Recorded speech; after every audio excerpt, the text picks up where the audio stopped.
If you're trying to drop some weight, you already know it's important to eat healthier and to move your body a little bit more. But what you might not consider is your sleep. It's so important in everything we do. And that's what we'll be diving into today. Hello, and welcome to Living Well with Robin Stoloff, empowering you to live a healthier life. I am so delighted to welcome clinical psychologist Dr. Candice Seti. She is the author of Self-Sabotage Behavior Workbook and Shatter the Yo-Yo. She's a weight management specialist, and she's here to tell us the connection between sleep and weight management and so much more. Thank you so much for joining us. Thank you for having me. I'm excited to be here.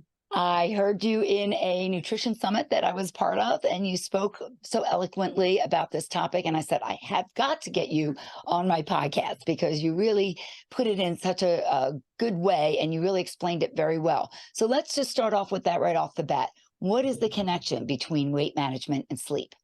Gosh, I mean, that would take hours because it is so intricately connected. But I mean, most people know sleep, yeah, we need it for peak physical health and even mental health, even behavioral wellness. But people forget about how connected all of that stuff is to weight management and the way our body holds on to weight and or lets go of weight in so many different ways.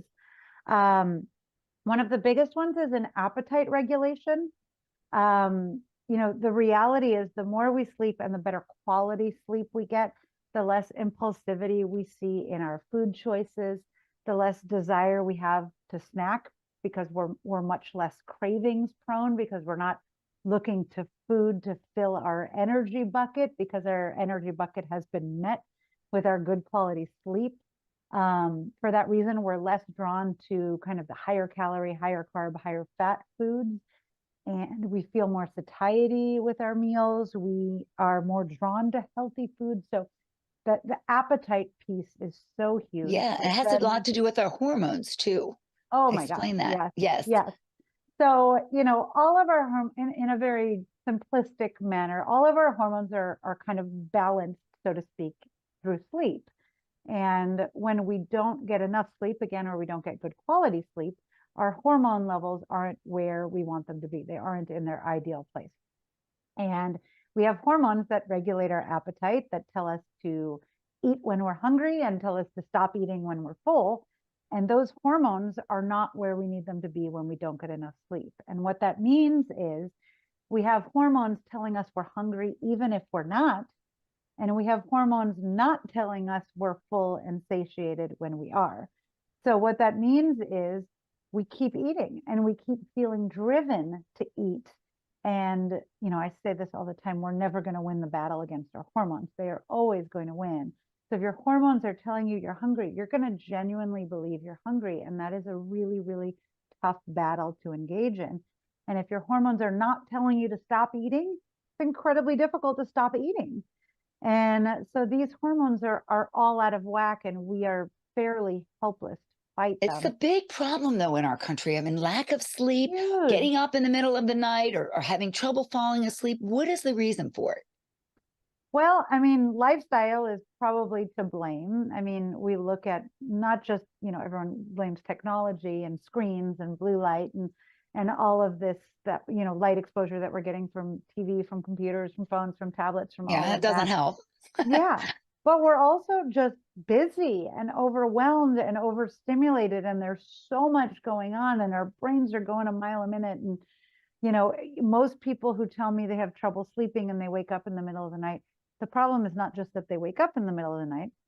The problem is that they wake up in the middle of the night and their brain is spinning and they're thinking about the 4,000 things they have to do the next day and the 4,000 things they did the day before and how they did them wrong and what they need to do different and how they're beating themselves up for it and what they need to get ahead of and what somebody's going to think of them. And all of this stuff is overwhelming our brain. And then how do you shut that down and fall back asleep? Yeah, And not then we easy. have, and then we have the added impact of technology and blue light exposure. And, light in the blue light spectrum basically inhibits melatonin. And melatonin is our sleep hormone. And so when we expose ourselves to artificial light, we're suppressing that hormone. And, it makes sense because, caveman days, we didn't have ways to artificially expose ourselves to fluorescent light, right? Yes, right. We didn't have screens producing this light for us. So this light is also interfering with our natural circadian rhythm and preventing us from sleeping in the way that our bodies were designed to sleep. You work with your patients one on one, and I'm sure every patient is different. But in general, if you had to summarize, what are some of the tips that you would give them for people who either have trouble getting up or have trouble going to sleep at night? Well, there are definitely some that we can generalize. The in the world of insomnia treatment, which is what I do primarily with my patients, is treat insomnia. We're looking at the concept of sleep hygiene, which is the idea of putting kind of good habits in place around your sleep. And a lot of this relates to our sleep environment. So, how dark is it where you're sleeping? How quiet is it where you're sleeping? What's the temperature where you're sleeping? How comfortable is your sleep environment? And making sure all of those things are ideal for sleep. And ideal for sleep means very, very dark, like as dark as it could possibly be, limiting almost any light exposure, if not all light exposure during your sleep hours. It means sleeping in either a quiet space or a space that has consistent white, pink, or brown noise. So that's not TV noise or not another person noise or anything like that, but creating the type of noise or lack of noise environment that's consistent for sleep. And then sleeping in a really cool temperature. Our body sleeps much better in cool than it does in hot. And so doing things that are within your control to make your environment cooler, whether that be air conditioning or fans or windows or lighter comforters or lighter sheets or lighter pajamas or whatever it is that you need to do to create a cool sleeping environment. Those are things that everybody can do to make a better sleep Sure. space for Yes, themselves. not difficult steps. Yes. The other thing that everybody can do at least a little bit, some people's schedules don't allow for it as much, but is to be consistent with your sleep schedule because our bodies thrive on routine, and going to bed at the same time and waking up at the same time. The more consistently you do that, the more your body will just fall into rhythm with that. And this is Even on a usually, weekend when you don't have to go to yes, work, it's still important to yes. do that. Yes. That Mhm. is exactly what I was going to say. It's so easy for people to do on the weekdays and so much harder for them to do on the weekends. And people don't realize how much that sleep change on the weekends is negatively impacting their sleep It's overall. funny though, because you would think it would help you. I'm tired. I want to sleep Uh-huh. in, on a Sunday Uh-huh. morning, right? But in the long run, you're saying that's really not good to do. Yeah, I mean, the sleeping in on Sunday sets you up for Sunday night insomnia because you sleep later on Sunday and then you try to go to sleep at your normal sleep hour Sunday night, but you Right. haven't been awake the same amount of hours. So you don't have a buildup of the neurotransmitters that create sleep pressure in our brain. So we're just up. And then we get a terrible night's sleep Sunday night, and then it sets off our sleep pattern to be irregular the entire rest of the week. And the Right. most Right. effective thing you can do for that is just to keep a normal sleep schedule on the weekends, just as much as you do on the weekdays. I That's know people actually hate a that. really good point. I know, I know. Especially if you're watching Sunday night football like we all do here in this area, Philadelphia Eagles, right? So it gets Well, everybody here revved we up and get then it it's hard to go to sleep. earlier, so that's Yeah, you're better. in Yeah. San Diego, so it's all different there. But it's very, that's very very tough to do when people are tired and they feel like they need that extra sleep. But it is important to maintain that. And how many hours of sleep? I hear this, you could get 6, you could get 7, you could get 8. It really depends on you, right? Absolutely. Sleep needs are so individual. I will say the average sleep need across all humans is probably about 7 hours, but there's, a good hour standard deviation amongst that. So we would say 6 to 8 is probably average. But I can also tell you there are some people who 5 is their needs and some people who 9 is their needs. But ideally, it's somewhere between 6 and 8. And the idea is really to look at, if you were sleeping however many hours, how do you feel the next morning? Are you able to wake up without an alarm clock? Are you able to function optimally throughout the day? Are you able to pay attention to things? Do you feel like you're dragging all day and desperately in need of caffeine? Right. So Yes. And really people do looking that, at that. caffeine or sugar at 3 o'clock, to pick themselves up again, a vicious Mhm. cycle vicious Hmm. cycle because then you're up again after that. So Yeah. it makes it difficult. Yeah, Yeah. absolutely. So, it's somewhere for most people, I'd say it's somewhere between 6 or 8. And you really won't know what it is until you're giving yourself that kind of consistently and able to assess how you feel as a result of it. So I talked to you already about this when you were doing the nutrition summit. I was the girl chatting with you saying, I'm a night owl. What Oh, do I yeah. do? Yeah. And you said you're a little bit of a night owl too. And I had heard Hmm. that's part of your DNA. I'm not sure if that's true or not, but I feel like I was born this way. Like I was born to Yeah. stay up at night. Plus, my family were late night people. They were always up watching television. And it just Right. was something that I learned. And it's really hard for me to say go to bed by 9 o'clock. I feel like the night is young and I still want to kind of do a few things. I got to watch the dishes and watch some TV and maybe read something. And I'm awake. And Yep. that is just really, really hard for me to wind down. And I don't know if you have other people like that, but it's not. Absolutely. When I get to Yeah. bed, I will fall asleep because it's midnight then. But then I'm Hmm. tired when I wake up because I didn't get enough sleep. Well, and that's the problem for all of us that are night owls. We live in a world that is not catered to us. We live in a world that's catered towards the early risers, right? But, typical work schedules, 9 to 5, right, don't allow people to sleep in later.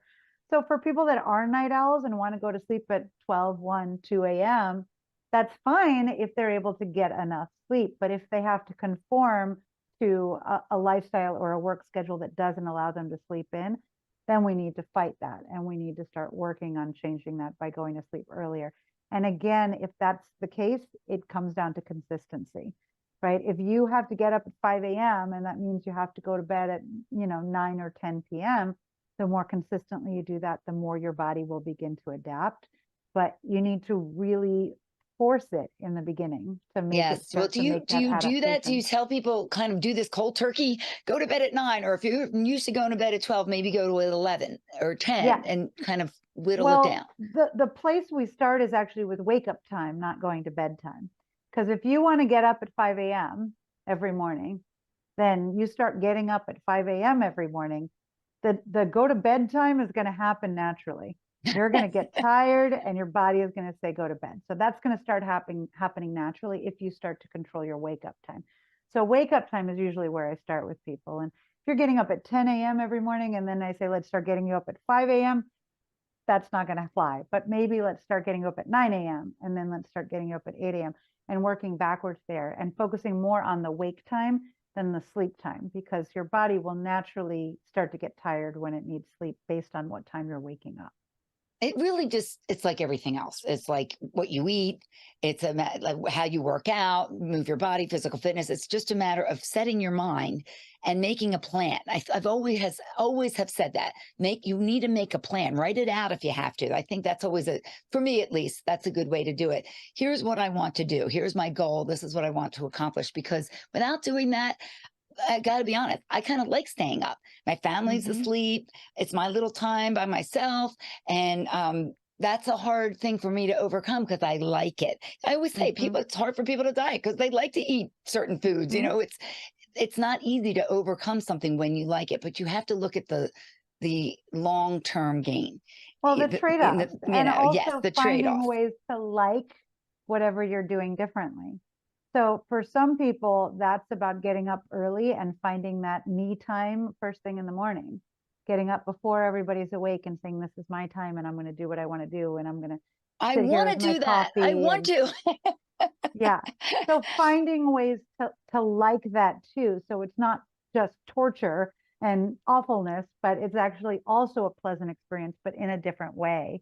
And then finding ways to focus on all of the other benefits and positives that you're getting from that change. So it's not like I'm getting rid of this thing I love and everything sucks, but I'm getting rid of this thing I love and I'm replacing it with all of these other things that I love.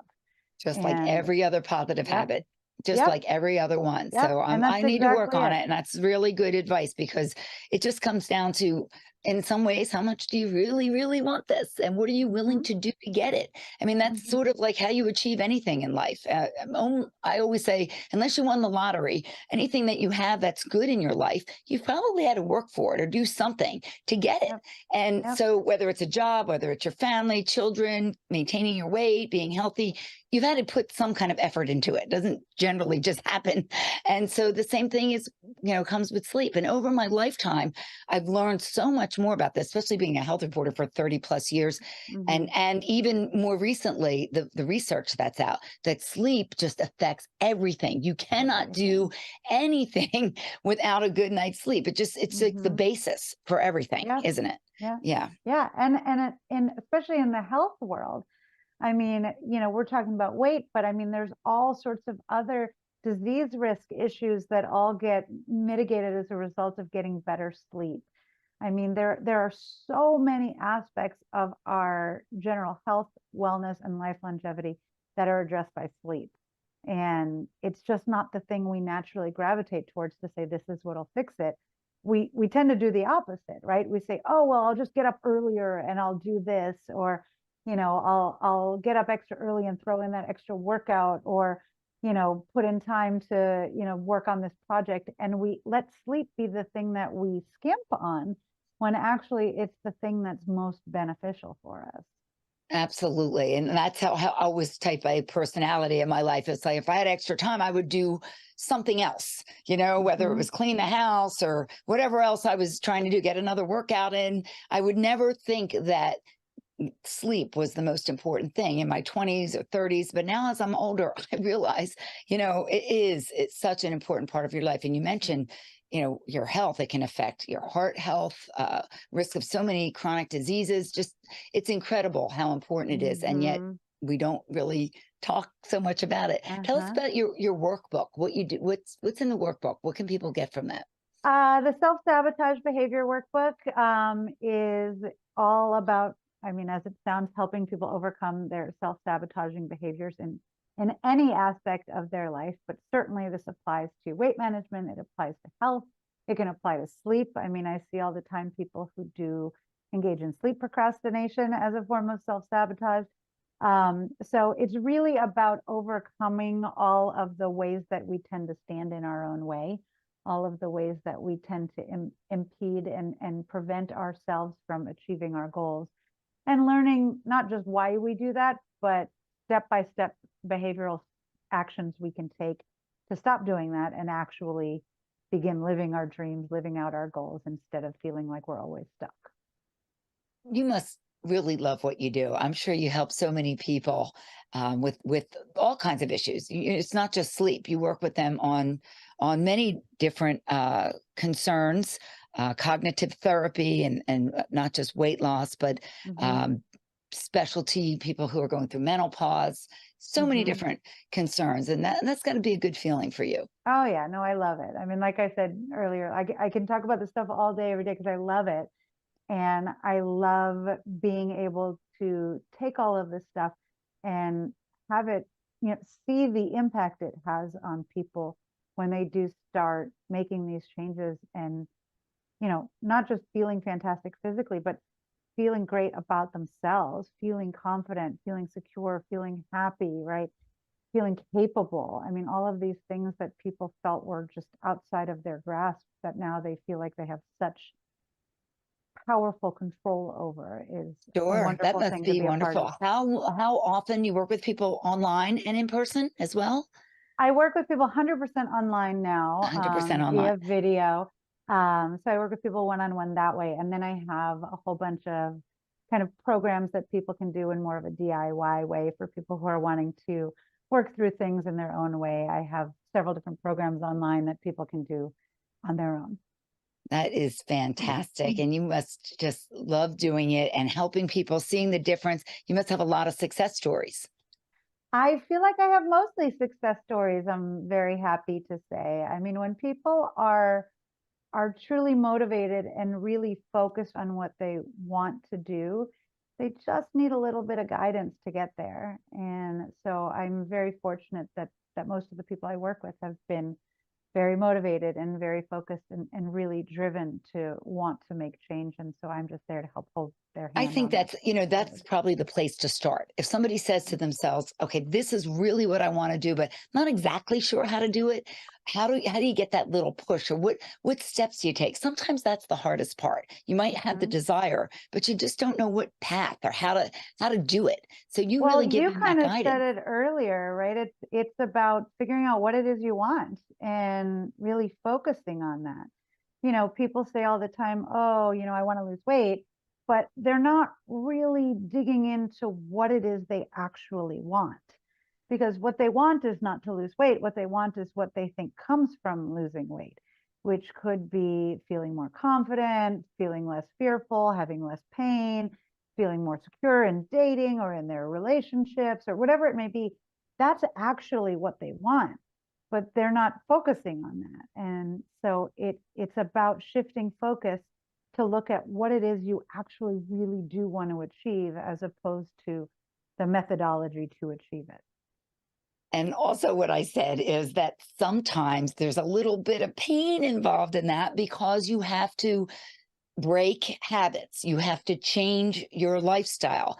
You have to, I'm going to say it, you might have to give something up. I know everyone likes to say, oh, you can eat whatever you want and all these diets, but there is a point where, come on, you have to take a little control of yourself. Mm-hmm. And that's really, you have to kind of come to terms with that, I think, in your own mind. Just in my own situation, as I'm saying, I like staying up at night. I kind of Yeah. deep down don't want to give that up, but I know I need to. Just like somebody who is maybe trying to change their nutrition habits. Maybe they like having that donut at lunch or whatever it is, that cheesesteak or dessert after dinner. And it's not really fun in the beginning to have to give those things up. But if you think long term, if you think I have to give something to get something, I think that you will be greatly rewarded with your efforts. At least that's For what I sure. found in my life Yeah. when I've achieved whatever it was I was going for.